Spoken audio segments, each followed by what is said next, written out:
Hello, this is Tricia Hannick, the Director of Quality Improvement for the Physician Clinical Integration Network.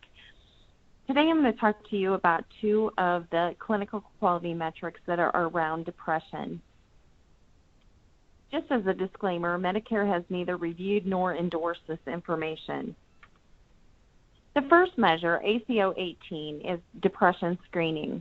This is part of the preventative health domain. It is a pay-for-performance measure for 2017. This is for patients 12 and older who have a visit during the measurement period, which is January 1st of 2017 through December 31st of 2017.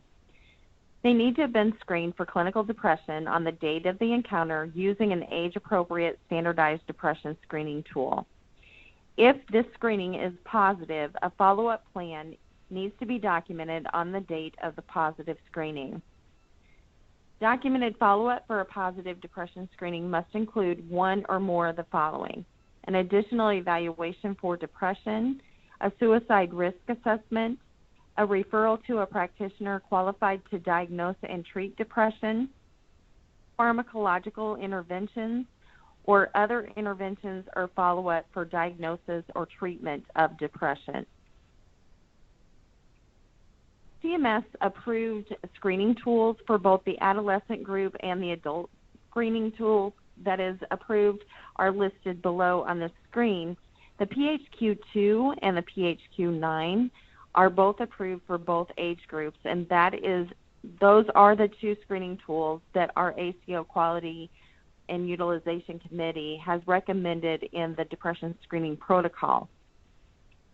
Patients who are excluded from this measure are patients with an active diagnosis of depression or bipolar disease.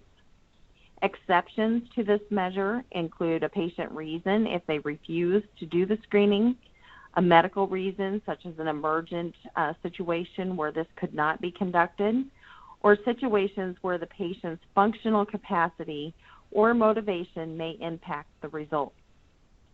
Some additional guidance relative to this measure: the name of the age-appropriate standardized screening tool utilized must be documented in the EMR.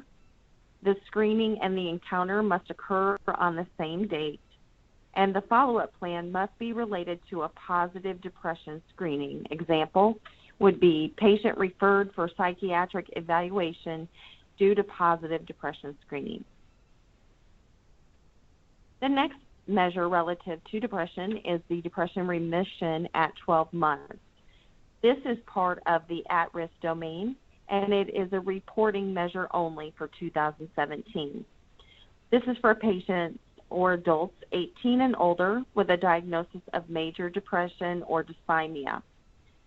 An initial PHQ-9 score greater than 9 are the patients who are in this group who demonstrate remission at 12 months. And remission, per definition of CMS, is a PHQ score less than 5. This is it can be newly diagnosed or existing patients whose PHQ-9 score indicates treatment need.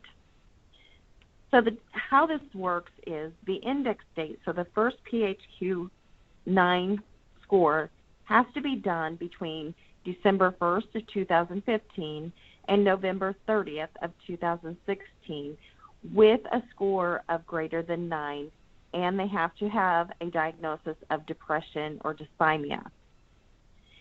Then 12 months later, plus or minus a month, there needs to be another PHQ-9 screening completed, and that score needs to be less than 5 for the patient to be considered in remission per CMS standards.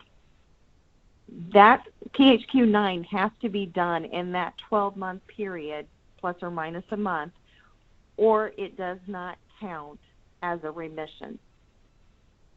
Exclusions for this measure are expired patients, hospice or palliative patients, permanent nursing home residents, or patients with a diagnosis of bipolar or personality disorder. The ACO Quality and Utilization Committee has created a depression screening protocol with recommendations of the PHQ-2 and 9. You can find those attached in our ACO Constant Contact email. Thank you.